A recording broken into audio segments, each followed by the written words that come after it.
What comes to mind when you hear the term refi? If you're a homeowner, you might think refinancing your home.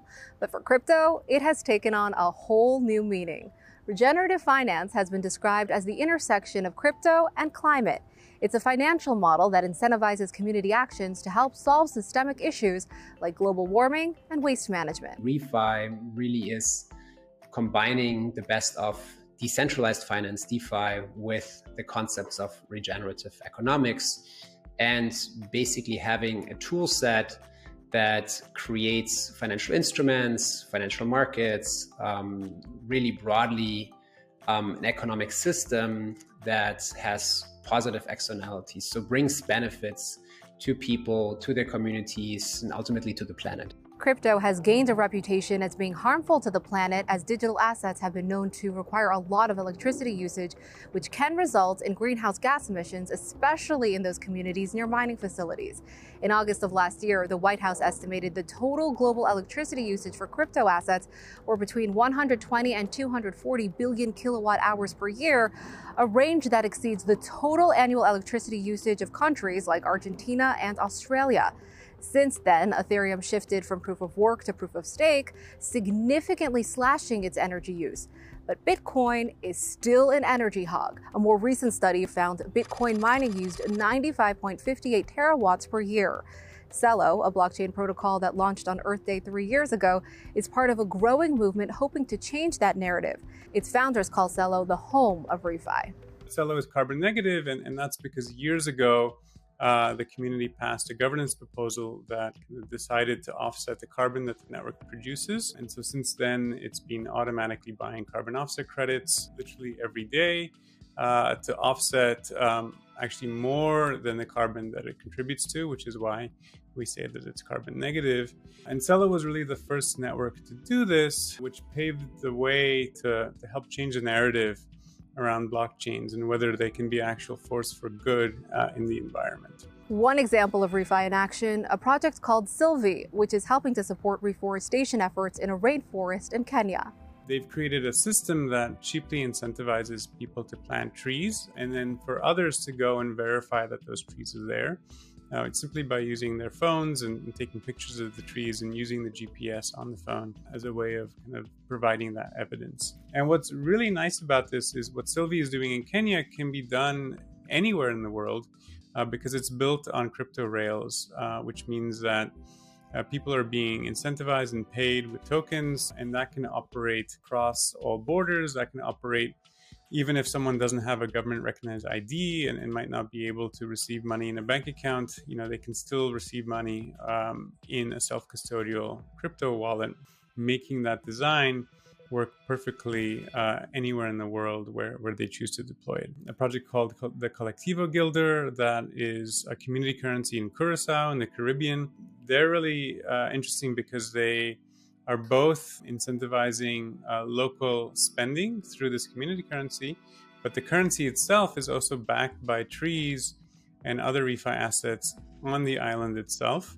And so that incentivizes planting of trees in Curacao, in addition to incentivizing local spending. And so it's a really great example of a really compelling ReFi project that is both good for communities, but also good for the climate and good for climate change. And the ReFi movement has been gaining traction. In fact, in April, several hundred people attended a blockchain climate summit held by Celo in what was called the ReFi House in Austin, Texas. It took place at the same time and in the same city as one of the world's largest crypto conferences, Consensus 2023.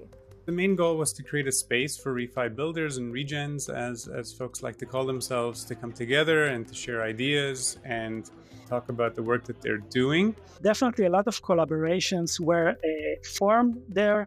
Alon Shavit visited the ReFi House back in April. He's the CEO of Upright, an acceleration platform for Web3 founders. Its flagship program was called Celo Camp, a virtual accelerator for the Celo ecosystem.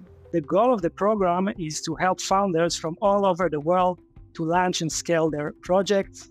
He says Celo Camp receives 800 applications a year from startups across different verticals, including DeFi and NFTs. Over the last 2 years, we've seen a considerable focus from our alumni on building impactful solutions on Celo. Upright executives say last year, an increasing number of ReFi applications came in, highlighting the growing interest from global builders who are moving into the space. PitchBook has been tracking capital invested in ReFi, with activity peaking in the third quarter of last year when the overall crypto market was still thriving. However, this year, amid the current downturn, investments and the number of deals has dropped. I love the concept. Whether it's an industry in its own right, I'm always like, let's wait and see how this plays out. But I do think that the increased transparency a blockchain can provide has always provided a mechanism or a means forward to more accountability, whether that's accountability in supply chains, whether it's accountability for how we handle waste, not creating it in the first place, or how we upcycle or recycle or reuse that waste, whether it is creating sustainable patterns of behavior, whether it is engaging in different kinds of grid activity, which we're already seeing, which is pretty exciting. A lot of that is really new. Disrupting the energy industry is a pretty lofty goal, particularly if you're talking about a technological underpinning that's going to do that differently. And you're talking about a governance underpinning via ReFi that will do that differently. There's a lot of incumbents and a lot at stake in that query. So I'm really excited about it. I think it is very, very, very new.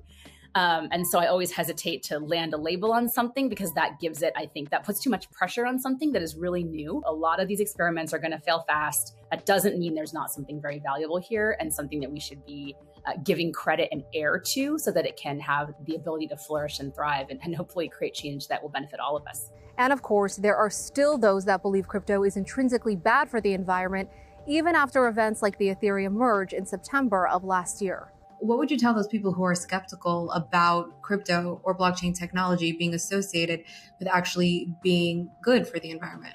First of all, the consensus mechanism itself that is used in the blockchain can really affect the energy efficiency of the blockchain, and actually proof of stake network have been proven to be very energetically effective. I think right now ReFi means refinancing your house for a lot of people in the world, and regenerative finance certainly in the last year has become a household name within the crypto community, but it will take probably another year or so to really reach the broader demographic. But it's going to happen. I think the systems that people are creating in these ReFi communities are so big and so exciting, so ambitious that I think a lot of people are now starting to take note.